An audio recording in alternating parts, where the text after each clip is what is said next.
Hello and welcome to Good Game Spawn Point, the show for younger gamers by gamers. I'm Bajo. And I'm Head. And I am Darren, fresh from a delicious oil bath. I thought you smelled a bit weird, Darren. Coming up in the show, we tackle more of your gaming dilemmas in Ask Good Game. And we have a look at the Spawn Selects poll on puzzle games and review the winner. But first, we get reacquainted with a gaming legend, the Raider of Tombs herself, Lara Croft. Did you know that this is the first game featuring Lara Croft not to use the words Tomb Raider in the title? It's also the first to be a download-only game. Oh, well, there you go. Well, let's see if she dug up treasure or trash. Affirmative. Agreed. That's agreed and indeed mixed together. You're butchering the English language, Barty. Lara Croft is gaming royalty. She's so famous that even noobs have heard of her. And now there's a new take on the Tomb Raider franchise, but it doesn't have Tomb Raider in the title. It's called Lara Croft and the Guardian of Light. True to form, Lara seeks an ancient treasure, the Mirror of Smoke. It is written that Zolot called upon the power of an artifact known as the Mirror of Smoke to summon forth a horde of unspeakable horrors from the abyss. But when she finds it, a bunch of bad guys that have been following her mess things up, inadvertently releasing hordes of baddies. So it's up to Lara and her new companion Totek to get the mirror back and restore order. This is a mix of platforming, logic puzzles, and arcade-style dodge-and-shoot combat, all played from an overhead perspective. In single player, Lara comes armed with a spear that helps her get up to high places, a handy grapple line, and a collection of rather explosive weapons. Lara also has an endless supply of remote detonators, which are really cleverly worked into some of the puzzles and also very useful in combat to get some breathing room. You can also drop them behind you or in the middle of guys you're rolling through to slowly clean up the screen of enemies. Hex, we finished this game in about 5 to 6 hours, but it is quite replayable. You can go back and try and improve on your times or bag little achievements and challenges. I like how they pop up all the time, like they're taunting you. Go on, give it a go. There's really good co-op gameplay here as well, where one person's Lara and one person is Totek, and you have to work together to try and get through challenges and solve little puzzles. You can't just drop in, drop out in that co-op campaign though. You do have to start right from the beginning with a friend. This game sets a good pace with rewards to solve a puzzle and you'll get some action and maybe a new weapon. Also, there's challenge temples scattered around the place will give you relics which will boost your character traits. Yeah, the relics are a nice touch. They give you extra speed or maybe a damage boost for your weapons. You may get into an argy-bargy with your co-op partner though on who gets what. I want them all. This is my kind of magic. Just put it down and get out of the way. This is a really good looking game, Bajo. Monsters are interesting to battle, there's a good variety of levels, and there's also some really exciting moments. You can tell a lot of care has gone into this game. Even some of the sound effects are reused from other Tomb Raider games, so anyone who's played those may get a bit of a nostalgic feel. I liked it a lot, Hex. Some of the puzzles towards the end were a little bit repetitive, but other than that, I had a great time and did it all in one sitting. I'm giving it 8 out of 10 rubber chickens. If you're a long-time Tomb Raider fan, prepare to be surprised because this is nothing like the older games, but it does somehow capture that same adventure-y feel. It's 8.5 from me. It's question time. Hex, who's first? How about this one from B-Jax in Menai, New South Wales. It's in New South Wales. Yeah. Hi guys, I've been trying to get on this show for ages and I won't give up until it is. Please tell me if Snoopy Flying Aces is going to come out on Wii. Well, B-Jax, sorry to say, but no, there's no plans for Snoopy Flying Aces to come out on Wii. It was originally announced as both a Wii and arcade title, but the Wii version was canned and it was made an XBLA exclusive. All right, next up is this from Cameron in Carrum Downs, which is in Victoria. Well done. How's that? Did you see the release date of the Xbox 720 or PlayStation 4 at E3? Please, can you answer it? Thanks. Okay, Cameron, and well, everyone, we get questions about the PlayStation 4 and the Xbox 720 a lot, so let's just make this crystal clear. There is no information about either of them. They haven't been announced, no one has talked about them, so we really don't know, and that's probably not what they're gonna be called anyway. But as soon as anything about them is revealed, we'll be sure to let you know. All right, moving on to this one from Ben in Kingaroy, Queensland. On the Simpsons game at the last level, I can't beat God. Well, Ben, that bit is fairly tricky and you'll need to have your rhythm game skills nice and sharp since it's pretty much a basic version of Dance Dance Revolution. We'll show you us beating it, but really there's no trick here, you just need skills. Oh, and spoiler alert for anyone who has not finished the game. Look away now. I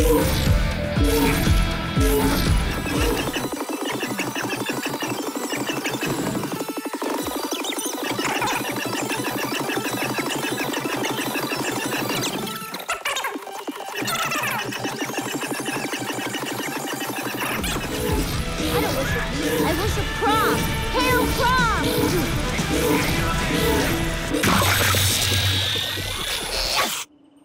All right, loser. You stop the destruction of our town and give us some answers. Well, good luck with it, Ben. All right, let's get to this one from Zach in Sydney, New South Wales. That's where we live. Hooray! I've made a mess. Hey guys, I was wondering if you could show me a trailer of Sonic the Hedgehog 4, please. Thanks. Sure thing, Zach. Cue the game.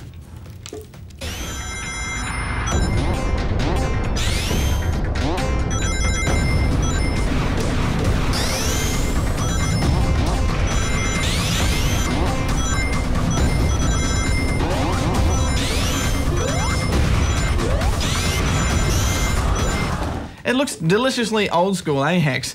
Sonic the Hedgehog 4 Episode 1 is set to come out on Xbox Live Arcade, PlayStation Network, WiiWare and iOS sometime before the end of the year. Well, it's a pretty vague release date though, isn't it, Badge? Well, that is all that Sega have announced. Anyway, moving on to this from Benjamin in Lobethal, South Australia. Hey guys, I love your show and I want to know, how will the 3DS display 3D images? Please answer! Good question, Benjamin, and the answer is magic. No, it isn't. It's just a special type of screen. Yeah, a magic screen. Basically, Benjamin, the 3DS displays two images on its top screen at once, one for the left eye and one for the right. By using a type of screen that's called a parallax barrier, it can actually direct each image into the specific eye. And hey presto, you get 3D without the silly glasses. It does mean, though, that it only works from a certain sweet spot directly in front of you, so if you look at your mate's one from the side, the 3D effect won't really work. All right, let's move on to this from, I'm not going to tell you, but I will, it's Hannibal. So confusing. In Kapunda, South Australia. Will my instruments from Band Hero on PS2 work on other platforms like Xbox 360? Unfortunately not, Hannibal. Each console's controllers only work for that specific console, so there's no way that your PS2 instruments are going to work on the 360. But they will work with most other music games on PS2 though. All right, next is this from Owen in Adelaide, South Australia. Why do you review bad games that you only rate 2 or 3? Why not review only games you love? Well, Owen, part of our job as game reviewers is to help all of you out there figure out which games are great and which ones are rubbish. And if we only reviewed the good ones, then you'd never know which games were bad, and then one day you might end up buying one. And, well, we wouldn't want that, would we? No, we wouldn't indeed. Also, we don't know if it's a good or a bad game until we've played it and reviewed it. So there's no way for us to know if it's bad until we've played it and then thought about it. Plus, it'd be pretty boring if we only ever showed you reviews of games we like. There'd be no point giving them a score since they'd all be great. Okay, time for one more. And while we're on the topic of bad games, let's get to this from Sam the Superman in Sydney, New South Wales. You say that E.T., the game, was the worst game of all time. But what about Big Rig's over-the-road racing? Well, Sam, it's a pretty tight race, we'll admit, but we think Big Rigs isn't quite as bad as E.T., since it didn't end up having millions of copies dumped into the desert. Yeah, Big Rigs didn't actually cause much environmental damage or contribute to the near death of the entire video game industry, so in our books it just doesn't quite match up to the colossal failure that was E.T. There are some other real stinkers out there too. Superman 64 definitely gives both Big Rigs and E.T. a good run for their money, but at the end of the day, we think E.T. will always be the worst. I mean, just look at it.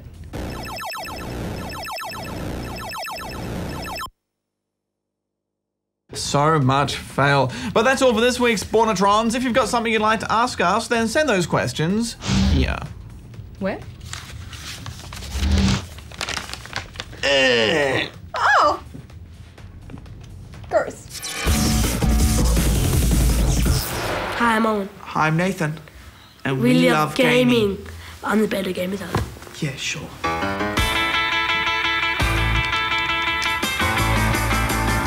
The first game I ever played was probably about Legend of Zelda Ocarina of Time. It was really cool. I could actually play it, but I didn't do the whole story. I just played onto my brother's games. My first game was ever played was on the big brick Game Boys, was Kirby and Pokemon Yellow. I've played Red, Blue, Yellow, Silver, Gold, Crystal, Ruby, Sapphire, and now Heart Gold. Can't wait till Black and White comes out. My favourite game would have to be Legend of Zelda Ocarina of Time. It's just really confusing where you have to go next, and it's really a challenge. It's really awesome. My favourite game would be same as his, Ocarina of Time. It's one of the greatest games I've played so far. The adventure, like how you go around, you got to do certain things, so it's much harder than just doing this, and this. You can't skip anything. I've never finished it, I just like playing it. It's too hard. My favourite gaming moment would have to be getting the Goron sword on Legend of Zelda Ocarina of Time. It's awesome. It does twice the damage as the Master Sword. If you're going to say favourite game moment, would be the first time I ever played my Game Boy. I think it was Kirby or Pokemon Yellow, I can't remember exactly. Still got them around the same time. Where are you? So the game I'm looking forward to the most is Legend of Zelda Ocarina of Time on 3DS. Dragon Quest IX, I can't wait till that comes out because you can change your whole like outfit and that, so it looks fun.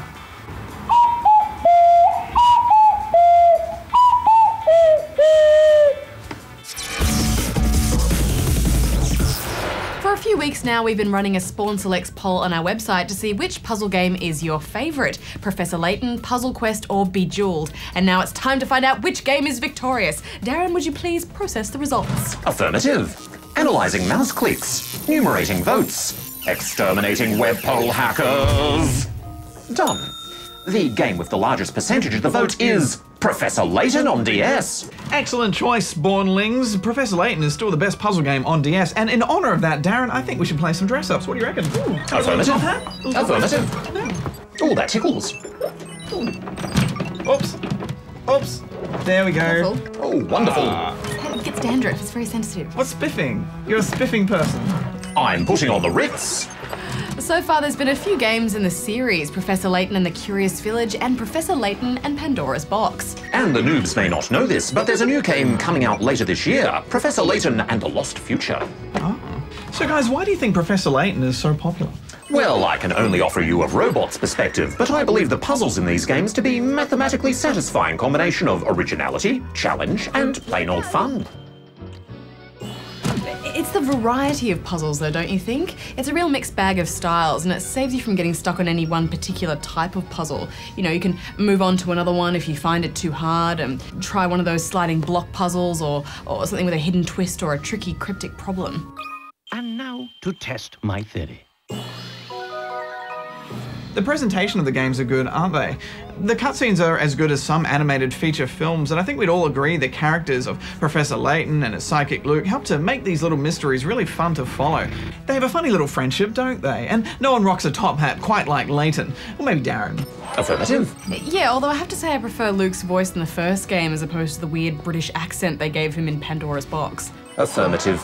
I think there was a crossed wire in there somewhere. I hope St. Mystere is ready for the famous archaeologist and puzzle-solving detective, Herschel Layton. The adventure game style design that lets you wander about the map and talk to characters was a smart choice, I think, because you feel like you're unraveling a mystery, and when puzzles pop up, you do get a bit of a thrill. There's always some pretty kooky characters to discover, and hunting about the screen for those hint coins is always good fun too. I think it's the perfect mix of strong characters, interesting story, and good challenging problems. There are another 2 Professor Layton games available in Japan that we don't even have in Australia yet. Plus, there's a full Professor Layton film made by the producers of the Pokemon movies and the company that makes the game's cutscenes. Unfortunately, it's only been released in Japan and Singapore. Is it any good? Affirmative, though you'll need to brush up on your Japanese much. Well, we're certainly looking forward to what Professor Layton gets us to solve next time. So what should the next Spawn Selects poll be on, guys? How about games which simulate life itself? Oh, life sims, yes. Well, the contenders should be, well, of course, The Sims. And Spawn. And trains. I'm a big fan of Sir Topham Hatt. Trains is about trains. That's not a life sim, They're Darren. not alive. Trains aren't alive, Darren. It's about driving trains. Yeah. Well, how about Animal Crossing then? Yes, Animal Crossing. Don't forget you can vote for your favourite game on the Spawn Point website here. Now it's time to solve some mysteries. What mysteries, Darren? Yeah, what mysteries, Darren? Like who's been unplugging my recharger at night?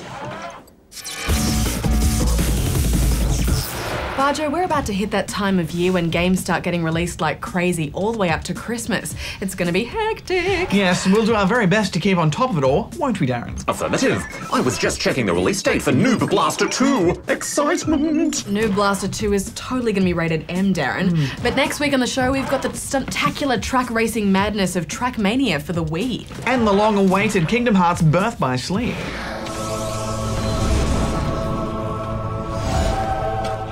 Ooh, gives me a fuzzy feeling down in my motherboard. Remember to drop by the forum and say hi. You can find it on the webs here. Until next week, gamers, may all your games be good ones. Barjo out. Hex out. Darren out. Now, Darren, quit hogging the hat. All right? Give me a go. Oh, very well.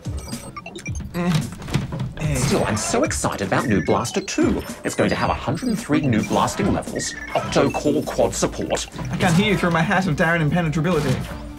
Hat looks so much better on Darren. Affirmative. Sorry, but it's true.